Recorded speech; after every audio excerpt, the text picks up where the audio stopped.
प्यारे विद्यार्थियों, नमस्कार। आप सभी का हार्दिक अभिनंदन है, स्वागत है। इससे पहले वाली जो वीडियो बनाई थी मैंने, उसमें नाट्यशास्त्र की सामान्य जानकारी या प्रस्तावना के विषय में मैंने आपसे चर्चा की थी।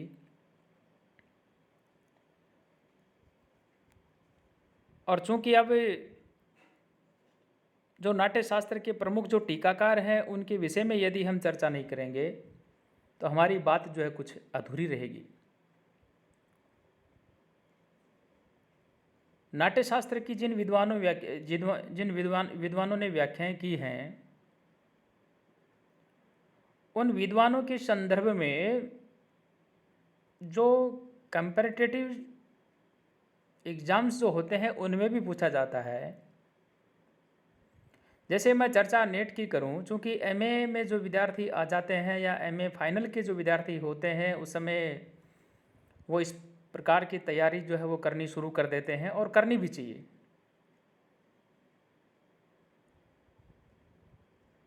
क्योंकि यदि अभी से ही तैयारी करेंगे तब जाकर के कोई साल 2 साल में जो है नैया पार होती है।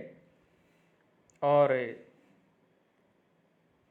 तैयारी तो है अपने को जारी रखनी ही चाहिए। क्योंकि नेट में इस तरह के क्वेश्चन आते हैं कि नाट्यशास्त्र जो है उसकी अभिनव भारती जो है उसकी व्याख्या किसने की है।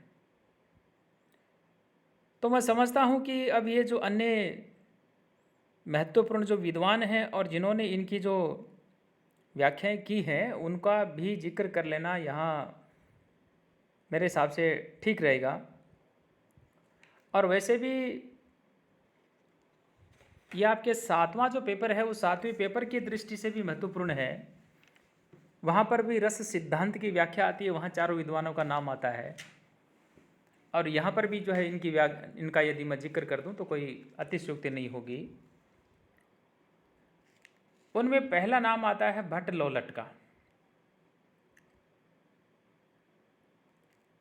नाट्यशास्त्र की टीका में भरत का जो रस सूत्र है, जो अब सभी अपन जानते हैं, मैं सभी छात्र छात्राओं से कहना चाहूँगा जो पढ़ने के इच्छुक हैं, जो रुचि रखते हैं, कि विभाव अनुभाव व्यभिचारी भाव संयोगात रस निष्पत्ति ही, ये रस सूत्र है और भरत का है।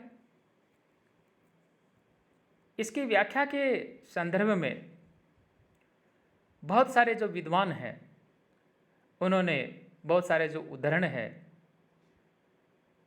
उनका उल्लेख भी किया है। और भट्ट लोलट जो है उनमें से एक अन्यतम विद्वान है। ये कश्मीर के ब्राह्मण परिवार में हुए थे और सर्वप्रथम इन्होंने ही संयोग का उत्पाद्य उत्पादक भाव, याद रखिए, उत्पाद्य उत्पादक भाव, एक तो ये लाइन आती है परीक्षा में, उत्पाद्य उत्पादक भाव रूप संबंध और निष्पत्ति का उत्पत्ति अर्थ किया। ये अभिधावादी मीमांसक थे। इनका मत था कि शब्द एक बार में वर्म भेदन, मर्म छेदन और प्राण हरण करने वाले बाण की तरह ही वाच्य और व्यंग्य या तात्पर्य सभी अर्थों को बोधित करने में समर्थ होता है। इस प्रकार से ये भट्ट लोलट जो है इनके विचार है। अब बात आती है शंकु की।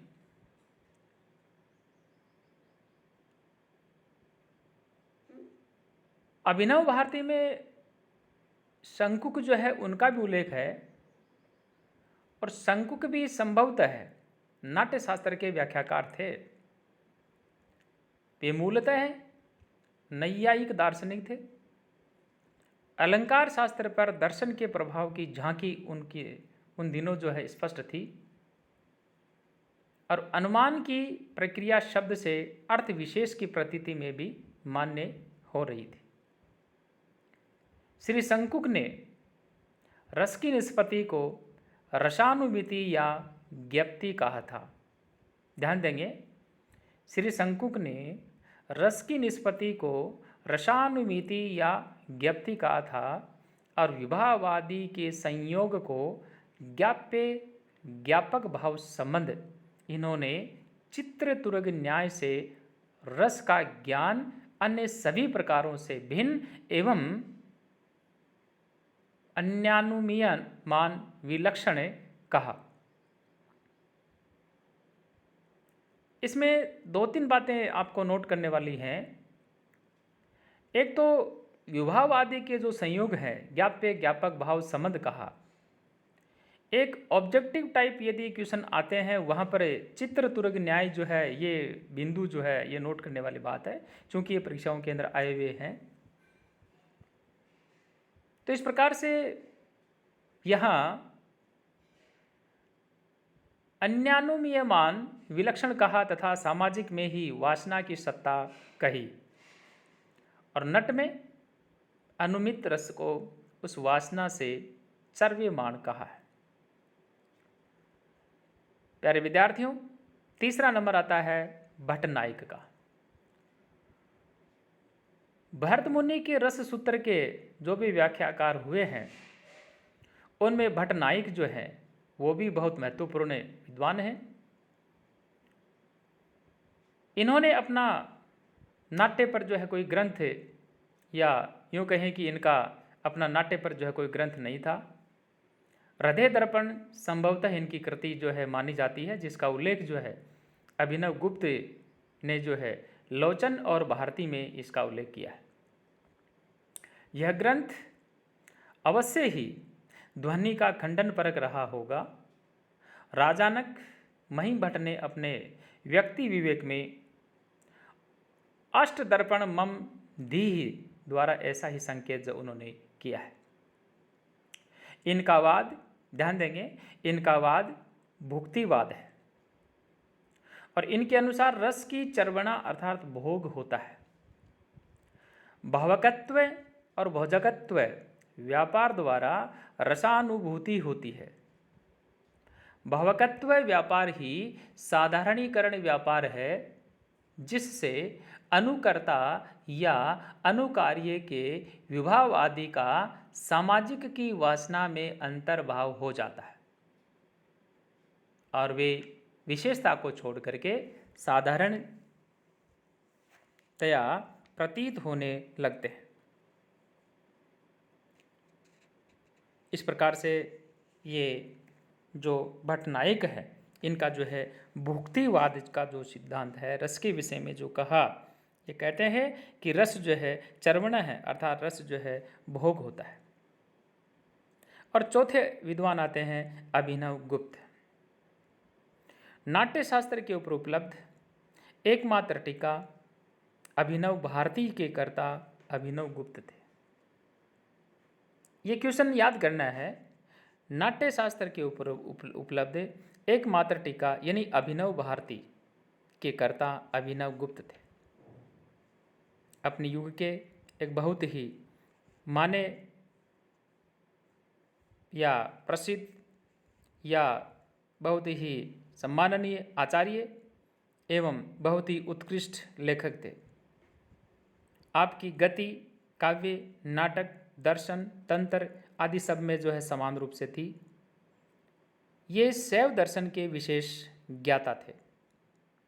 भरत नाट्य शास्त्र पर इनकी टीका भारती, नाट्य शास्त्र पर इनकी टीका भारती नाट्य के आधारिक सिद्धांतों का विशद एवं गंभीर विवेचन करती है।